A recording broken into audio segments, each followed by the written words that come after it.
आज हम नए जन्म की घटनाएं निर्धारित होने के आधार की चर्चा करेंगे। जीवन की घटनाएं हमें सजा देने के लिए नहीं चुनी जाती हैं। हमारे जीवन में जो भी घटनाएं होती हैं उसका उद्देश्य यही होता है कि हम अपने परम लक्ष्य को प्राप्त कर लें। परम लक्ष्य का अर्थ है अपने आत्मस्वरूप को पहचानना और आत्मस्वरूप में जीवन जीकर ईश्वर के साथ एक जीवंत और सजीव रिश्ता जोड़ना। यह परम लक्ष्य प्रत्येक जीवात्मा के लिए एक ही है। अपने अपने कर्मों का फल भोगते हुए हम इस परम लक्ष्य की प्राप्ति करते हैं। प्रत्येक जीवात्मा के कर्मों का लेखा जोखा अलग अलग है, इसलिए हमारे जीवन की घटनाएं भी एक दूसरे से भिन्न भिन्न हैं। चित्रगुप्त, धर्मराज, गुरु देवतागण, रक्षक देवतागण और कर्मों के लेखा जोखा से जुड़े देवतागण आदि सब विस्तार पूर्वक विचार विमर्श करके ही जीवन की घटनाएं निश्चित करते हैं। जो जीवात्माएं इतनी विकसित नहीं होती कि वह स्वयं जीवन घटनाओं का चुनाव कर सकें, उनके लिए इस प्रक्रिया से जुड़े सारे देवता गण ही निश्चित करते हैं कि वह किस तरह अपने जीवन को अधिक से अधिक ईश्वरमयी बना पाएंगे। जो जीवात्माएं ईश्वर से जुड़कर अर्थात मन से ऊपर उठकर विकसित होने लगी हैं, उनको इस प्रक्रिया में भाग लेने का अधिकार और सौभाग्य प्राप्त होता है। आज के इस वीडियो में हम हमारे जीवन की घटनाएं किस तरह से चुनी जाती हैं अर्थात रची जाती हैं, उससे जुड़े हुए कुछ महत्वपूर्ण पहलुओं पर चर्चा करेंगे। सबसे पहले तो जीवात्मा की चेतना विकास की स्थिति। नंबर 2 पर जीवात्मा का पृथ्वी पर जन्म लेने का लक्ष्य अर्थात इस जन्म में उसको विशेष रूप से क्या सीखना है। प्रत्येक जीवात्मा हर जन्म में अपना एक लक्ष्य लेकर उतरती है। यह लक्ष्य सबका भिन्न भिन्न होता है। जीवात्मा का पृथ्वी लोक का अनुभव कितना पुराना है अर्थात वह कम अनुभवी है या धरती पर कई जन्म ले चुकी है। आत्मा कितने ईश्वरीय गुण विकसित कर चुकी है और किस हद तक सफलता प्राप्त कर चुकी है। कौन कौन से ईश्वरीय गुण विकसित करना बाकी है, उसकी क्या क्या कमजोरियां हैं, उसकी क्या क्या विशेषताएं हैं, उसकी ईश्वरीय गुण सीखने की गति क्या है अर्थात जल्दी सीखती हैं या धीरे धीरे सीख पाती हैं, उसकी अधूरी इच्छाएं कौन कौन सी हैं, भावना शरीर पर कितने और किस किस तरह के घाव लगे हैं, शरीर से कितना मोह है, शरीर को ही अपना सच समझती हैं, पृथ्वी लोक को ही अपना असली घर समझती हैं, क्या किसी रिश्तेदार के मोह में तड़प रही हैं, नए जन्म में कौन कौन से ऋण चुकाने हैं, नए जन्म में कौन कौन से ऋण वसूलने हैं, किसी के साथ बहुत दुश्मनी की भावना से तो नहीं बंधी हैं, किसी के साथ ईर्ष्या और द्वेष से तो नहीं बंधी हैं, अहम के किस विकार से बहुत बंध गई हैं और उसको मिटाना जरूरी हो गया है, द्वैत के किन किन पहलुओं को संतुलित कर लिया है और किन किन को करना अभी बाकी है। चेतना विकास की स्थिति के अनुसार करीब करीब कितने जन्म बाकी हैं। आखिर के 3-4 जन्म अधिकतर बहुत ज्यादा मुश्किल होते हैं क्योंकि जीवात्मा अपने बचे हुए सारे ऋण उतारना चाहती है। विशेषकर जो कुछ ये ऋण उतारने की प्रक्रिया में उसे क्या सीखना है, जो उसने अभी तक सीखा नहीं हो, या अगर सीखा है तो उसमें ज्यादा निपुण होने के लिए उसे किस तरह के अनुभवों को फिर से अपने जीवन में उतारना जरूरी है। अपने चेतना विकास को पूर्ण जागृत करने में जो जो कमियां रह गई हैं, उनको अब आगे के 3-4 जन्मों में जल्दी से जल्दी पूरा कर लें, और कुछ अधूरे पहलू अगर रह गए हों तो उनको भी पूरा कर लें। याद रखिए, जैसे जैसे जीवात्माएं विकसित होती जाती हैं, वह सूक्ष्म लोकों में वहां की कलाएं सीखती जाती हैं, और वह कलाएं सीखकर ईश्वर का सेवक बनकर सृष्टि के कार्यों में हाथ बटाने लगती हैं। इनका सूक्ष्म लोकों का काम अधिक महत्वपूर्ण हो जाता है। सूक्ष्म लोकों में यह एक महत्वपूर्ण भूमिका निभा रही होती हैं। विकसित होने के कारण पृथ्वी लोक से और यहाँ के जीवन के प्रति अब इनका मोह खत्म हो चुका होता है। अब पृथ्वी लोक का जीवन और भौतिक शरीर इनके लिए महज एक साधन, एक उपकरण मात्र रह जाते हैं। इसीलिए यह अपनी पृथ्वी लोक की सही अवधि जल्दी से जल्दी खत्म कर अपने सूक्ष्म लोकों की यात्रा में अग्रसर होना चाहती हैं।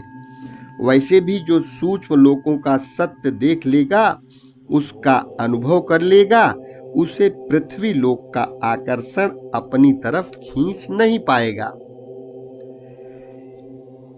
क्या यह जीवात्मा का आखिरी जन्म है?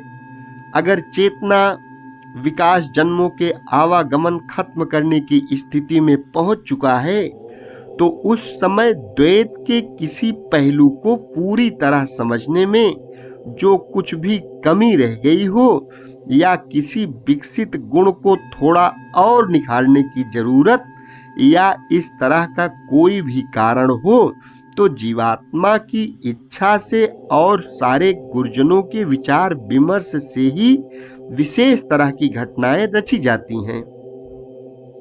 हो सकता है जीवात्मा पृथ्वी पर अपने जन्म पूरे कर चुकी हो, परंतु प्रेम के बंधन के कारण अपने किसी आत्मबंधु की सहायता के लिए जन्म लेना चाहती हो।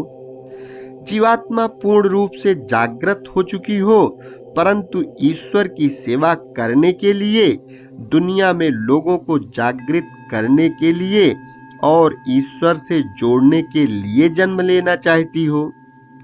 कभी कभी कोई पूर्ण जागृत जीवात्मा लोगों को ईश्वर की महिमा और गरिमा बताने के लिए धरती पर जन्म लेती हैं। यह पूर्ण जागृत जीवात्माएं लोगों को अपने आत्म स्वरूप में जागृत करना चाहती हैं। कभी कभी यह जीवात्माएं अपनी इच्छा से धरती पर जन्म लेती हैं, क्योंकि इनको लगता है मैंने ईश्वर को जाना, ईश्वर को पाया, मैं सबको बता दूं ताकि और लोग भी मेरी तरह ईश्वर से जुड़ें, उसको जानें, उसे पाएं। और कभी कभी यह पूर्ण जागृत आत्माएं ईश्वर का दूत बनकर आती हैं, क्योंकि ईश्वर उन्हें स्वयं ही लोगों का उद्धार करने के लिए धरती पर भेजते हैं। कभी कभी विकसित जीवात्माएं एक ही समय पर 2-3 शरीरों में 2-3 स्थानों पर जन्म लेती हैं, क्योंकि वह एक ही जन्म में एक ही वक्त में एक साथ बहुत कुछ सीख लेना चाहती हैं। यह जीवात्माएं एक ही समय 2-3 गुणों कलाओं को विकसित करके ईश्वर से गहराई से जुड़ जाना चाहती हैं। यह जीवात्माएं बहुत ही साहसी होती हैं और नए नए प्रयोग करना चाहती हैं। ऐसा कम ही होता है, परंतु होता है। यहाँ पर यह आपको इसलिए बता रहे हैं कि आपको पता चल जाए कि आत्मा की कितनी शक्तियां हैं। आत्मा की इतनी शक्ति है कि वह एक साथ पूरा एक मोहल्ला या गांव स्वयं ही बसा सकती है। जहाँ का हर एक व्यक्ति इसी आत्मा का अंश होता है, अर्थात सारे रिश्तेदार, पड़ोसी, हर तरह के कार्यकर्ता सब एक ही सूर्य रूपी आत्मा की किरणें होती हैं, जिन्होंने अलग अलग रूप धारण करके एक दुनिया ही बसा ली है। यह सब किसी विशेष प्रयोजन से ही होता है और कभी बिरले ही होता है। इतने जीवन और सबसे जुड़ी अलग अलग कहानियां और घटनाएं, पर आश्चर्य की बात फिर भी सब एक ही जीवात्मा से जुड़ी हैं। एक जीवन की घटनाएं, यह दुनिया सब अपने आप में अद्भुत है। ईश्वर की महिमा और लीला दोनों ही अपरंपार है। जो कुछ हम दूसरों के साथ किए हैं वही हमारे आगे के जन्मों में हमारे साथ होता है।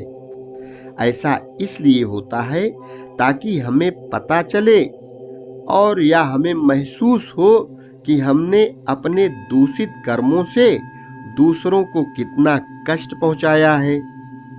मृत्यु के बाद सूक्ष्म लोकों में जाने पर हमारी चेतन अवस्था को कुछ हद तक विकसित कर दिया जाता है।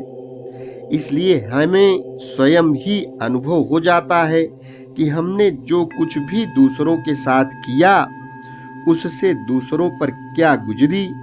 जो जीवात्माएं विकसित होकर ईश्वर से जुड़ने लगती हैं, उनको अपने अंदर उसी तकलीफ और कष्ट का एहसास भी होता है। जो जीवात्माएं अहम से बहुत गहरे से जुड़ी हैं, अभी अंधकार में डूबी हैं, उनको यह बात समझ में नहीं आती है। फिर भी ईश्वर की कृपा उन पर बरसती है ताकि वह और ज्यादा न भटकें और न ही अपने को और ज्यादा सताएं। ईश्वर के सहायक देवतागण और देवदूत इनको सहारा देते हैं तथा इनके अंदर ईश्वर के होने का एहसास जगाते हैं। इनके मन में ईश्वर से जुड़ने, ईश्वर को पहचानने की प्रेरणा जगाते हैं। जब इनके अंदर कुछ उत्सुकता जागती है कि हम अपने जीवन की यातनाओं से मुक्ति पाएं, ईश्वर की शरण में जाएं, तब यह देवतागण प्यार से आहिस्ता आहिस्ता आसान और सरल तरीकों से यह सिखाते हैं कि तुम दूसरों के साथ जो कुछ भी करोगे वही तुम्हारे साथ भी होगा। जन्म लेने से पहले भी उन्हें समझा दिया जाता है कि तुम्हारे साथ जो भी होने वाला है वह सिर्फ इसलिए कि तुमने स्वयं दूसरों के साथ वही किया है। जो आत्माएं बहुत विकसित हो चुकी हैं वह अपने जीवन में स्वयं ही ऐसी घटनाएं चुनती हैं जिनमें उनको वह कष्ट और दुख महसूस हो जो उन्होंने दूसरों को दिया है। इतना याद रखें कि सिर्फ यह समझना ही पर्याप्त नहीं है, हमें वह गुण भी अपने व्यवहार में उतारने पड़ते हैं ताकि हम आगे चलकर फिर कभी किसी को भी वह कष्ट न दें। इतना ही नहीं, ईश्वरीय गुण विकसित करके ही कहानी खत्म नहीं हो जाती, बल्कि हमें परीक्षा भी देनी पड़ती है। हमारे जीवन में कोई इस तरह की घटना चुनौती के रूप में उतारी जाती है जिससे यह स्पष्ट हो जाए कि वास्तव में हम ईश्वरीय राह पर चल पड़े हैं या अभी नहीं चल पाए हैं। ऐसा तो नहीं कि जब कोई हमारे साथ दुखमयी व्यवहार करे तो हम बदले में उसको कष्ट देंगे या उससे दुश्मनी बांध लेंगे।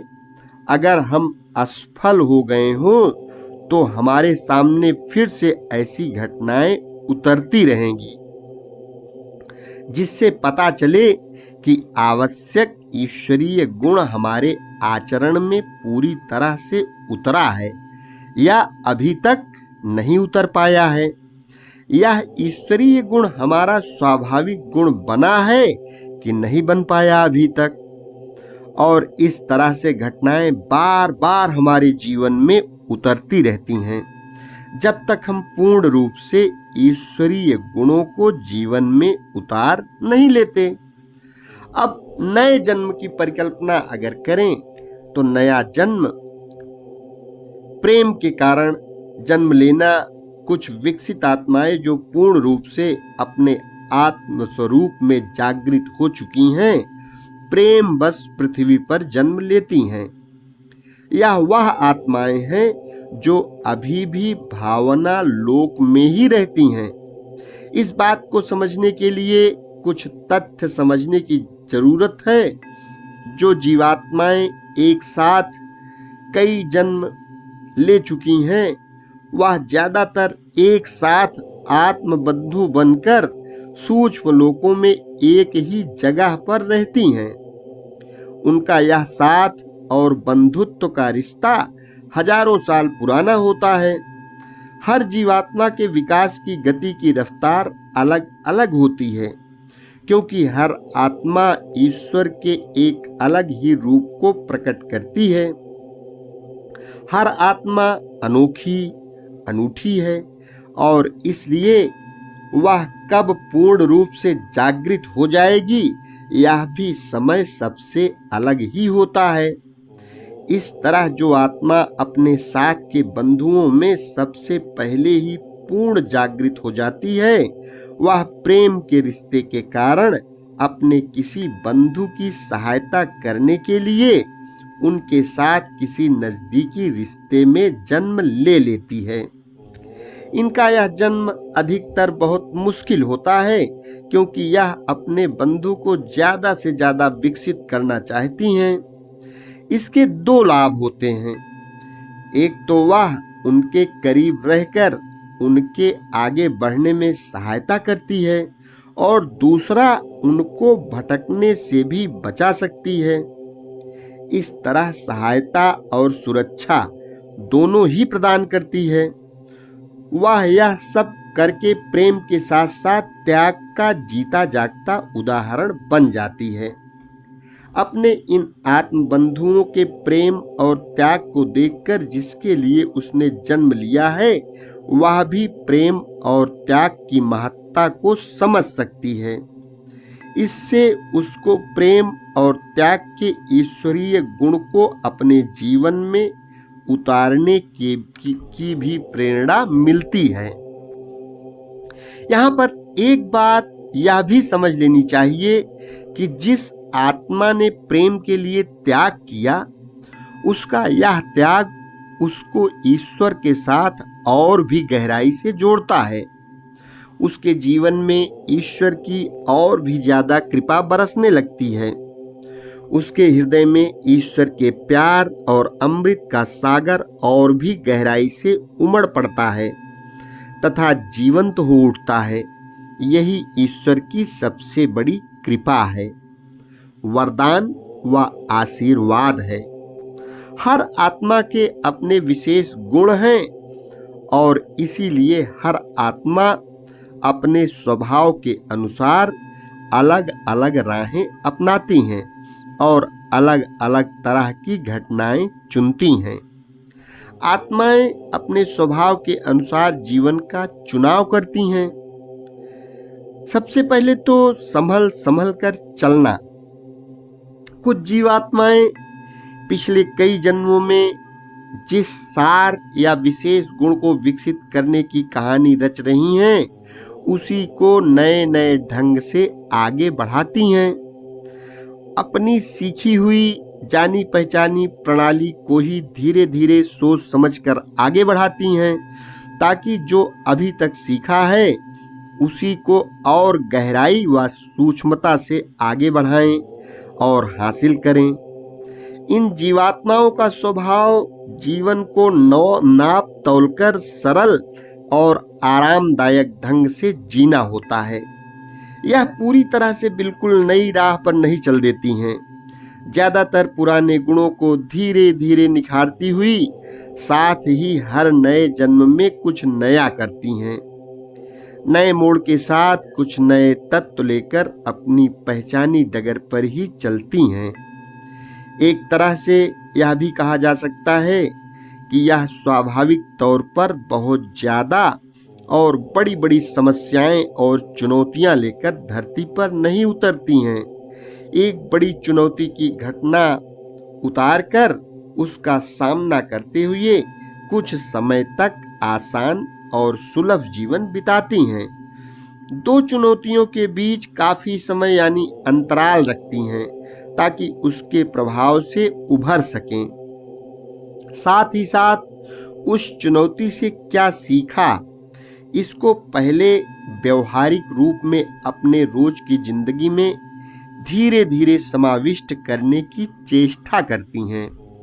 इस अंतराल में इन बातों के अलावा पिछले जन्मों में कुछ छोटे और अधूरे हिसाब किताब साधने की कोशिश भी करती हैं और बड़ी समस्या को साधने में जो घाव लगे उनको भी कुछ हद तक भरने की चेष्टा करती हैं। ज्यादातर सभी जीवात्माएं बड़ी बड़ी चुनौतियों के साथ इसी तरह से पिछले जन्मों के कुछ अधूरे पहलू को, जो काफी हद तक संवारे जा चुके थे लेकिन अभी पूर्ण रूप से समझ में न आने के कारण पूरी तरह से अपने अंतिम चरण तक नहीं पहुंचे थे, अपने साथ लेकर आती हैं और अब वर्तमान जीवन में जो कुछ नया सीखा गया उसके प्रकाश में पूरी तरह से साध लेती हैं। पुरानी अधूरी तस्वीरों में कुछ जरूरी एवं जो ईश्वरमयी रंग चाहिए वह अब भर दिए जाते हैं। इस तरह के कई अधूरे पहलुओं को अलौकिक तरंगों से सजाकर अंतिम चरण तक पहुंचकर अपना सहज और सरल वक्त सार्थक कर लेती हैं। दूसरी बात यह होती है कि बीच का रास्ता। कुछ आत्माएं बीच का रास्ता अपनाती हैं, न बहुत तेज चलती हैं और न बहुत धीमे चलती हैं। यह आत्माएं अपने चुने हुए किसी भी द्वैत के दोनों पहलुओं को साथ ही अनुभव करके समझने की पूरी कोशिश करती हैं। इससे उनको आगे बढ़ने में आसानी मालूम होती है और यह दोनों पहलू समझकर अपना जीवन संतुलित करती चलती हैं। एक ही गुण को विकसित करते हुए कई जन्म नहीं बिताती, इसीलिए यह किसी भी पहलू की अति की दशा को अपने जीवन में उतारना पसंद नहीं करती। उदाहरण के तौर पर एक नए जन्म इन्होंने अहम से जुड़े किसी विकार की घटनाएं जीवन में उतारकर अहम को बढ़ाया तो अगले जन्म में अहम को मिटाकर विनम्र होने की दिशा में अग्रसर होने के अनुभवों को जीवन में उतारने की कोशिश करेंगी। इस तरह से यह ऊर्जा के द्वैत के जो दो पहलू हैं, नकारात्मक और सकारात्मक, उनका एक चक्र खत्म करके जल्दी ही संतुलन को प्राप्त करने का प्रयास करती हैं। अगर यह एक जन्म में नहीं हुआ तो दो नए जन्म लगातार विनम्र होकर अहम से ऊपर उठने की कोशिश करती हैं। इस तरह से इनको बड़ी बड़ी बाधाओं का सामना नहीं करना पड़ता है, क्योंकि द्वैत के दोनों पहलू साथ ही साथ अनुभव करती हैं। इस तरह ईश्वरमयी मार्ग पर चलना आसान हो जाता है। नंबर 3, प्रत्येक जीवन बहुत ही बड़ी चुनौतियों वाला होता है। यह बहुत ही ज्यादा साहसी जीवात्माएं होती हैं जिन्हें खतरों से खेलने का शौक होता है। इनके हृदय में जीवन के प्रति बहुत उत्साह होता है। इनको लगता है सृष्टि में इतना कुछ है, क्यों न हजारों जन्म पृथ्वी पर ही बिता दें। यह चाहती हैं दूसरे लोकों का भी भ्रमण करें और वहां के जीवन का भी आनंद उठाएं। पृथ्वी के जीवन को भी यह दुखमय और मुश्किल नहीं समझती हैं। यह हर अनुभव व पहलू को बहुत उत्सुकता से जीना चाहती हैं। यह अक्सर बहुत ही मुश्किल समस्याओं और चुनौतियों वाली घटनाओं को चुनती हैं। यह ज्यादातर समाज के पुराने रीति रिवाजों को, जिनकी वजह से सबके जीवन में बहुत दुख भर गया है, उनको तोड़ने और बदलने की भूमिका निभाती हैं। इसके लिए इनको अक्सर बहुत ही अपमान और निरादर भी सहना पड़ता है और बहुत सी यातनाएं भी झेलनी पड़ती हैं, परंतु इनके अंदर इतनी शक्ति, साहस और सामर्थ्य होता है कि यह जो कुछ ठान लेती हैं वह कड़ी परीक्षा के बाद भी करके ही दम लेती हैं। इस तरह की आत्माएं समाज के अंधविश्वास को मिटाना, लोगों को जीवन की नई ईश्वरमयी राह पर चलने की प्रेरणा देना और लोगों का जीवन सुखमय बनाने का कार्य करती हैं। यह जीवात्माएं इसी तरह के कार्यों से संबंधित घटनाएं लेकर पृथ्वी के रंग मंच पर उतरती हैं। यह जीवन में नए रंग भरकर सबके जीवन को सुख और शांति से भर देने वाली राहें स्थापित करने का काम करती हैं। ऐसी जीवात्माएं जल्दी ही विकसित हो जाती हैं और अपने जीवन का परम लक्ष्य पाकर ईश्वर का निष्काम सेवक बन जाती हैं। आप लोग सोच रहे होंगे कि यह चैनल तो कुंडली से संबंधित है और ये जो बातें बताई जा रही हैं इसका कुंडली से कोई लेना देना नहीं है। लेकिन जब आप इसको गहराई से समझेंगे, जानने का प्रयास करेंगे, तो यह जो पितृपक्ष में हमारा सीरियल चल रहा है, इस सीरियल से आपको पुनर्जन्म के बारे में पूरी जानकारी अंदरूनी तौर पर मिल जाएगी और कुंडली का निर्माण कैसे होता है।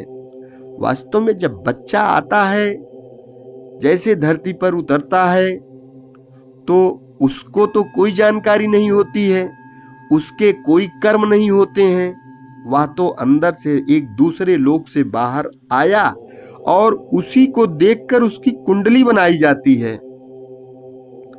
जन्म का समय, उस समय में जो नक्षत्र जहां है, किस भाव में कौन सा ग्रह बैठा हुआ है, यही तो कुंडली है। तो कुंडली तो हमारी पूर्व जन्म से ही बनती है। यहां समझने की जरूरत है कि कुंडली बनाकर और उस व्यक्ति को उसका उपाय देना, यह हर एस्ट्रोलॉजर का परम कर्तव्य बनता है।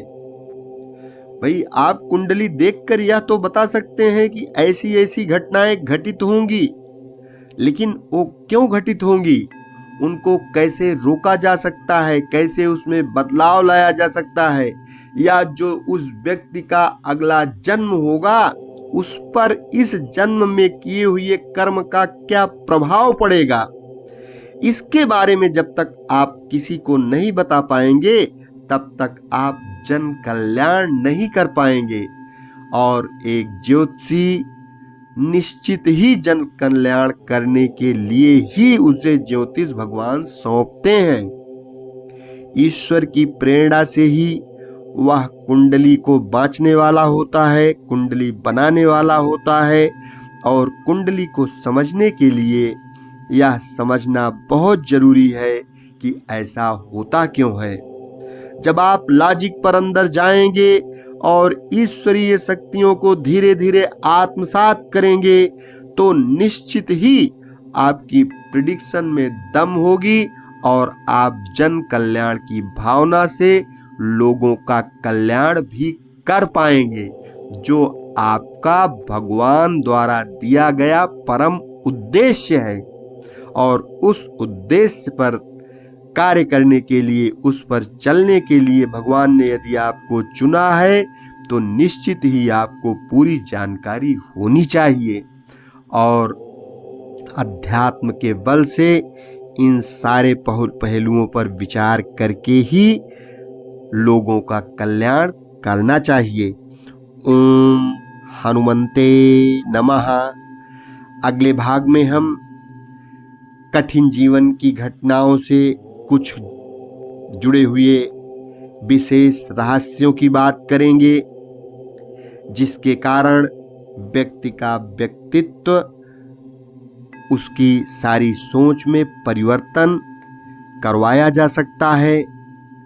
इस जन्म में हमें उसे कौन सा उपाय देना है, इसके बारे में हम इस सीरियल में आपको अवश्य बताएंगे। यदि चैनल अभी तक सब्सक्राइब न किए हों तो कृपया चैनल सब्सक्राइब अवश्य कर लें।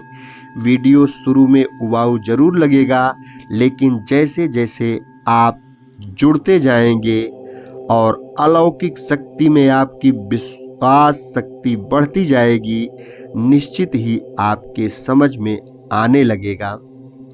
बहुत पावरफुल चीजें हैं, उनको समझने के लिए निश्चित ही आपको पावरफुल बनना पड़ेगा। ओम हनुमंते नमः।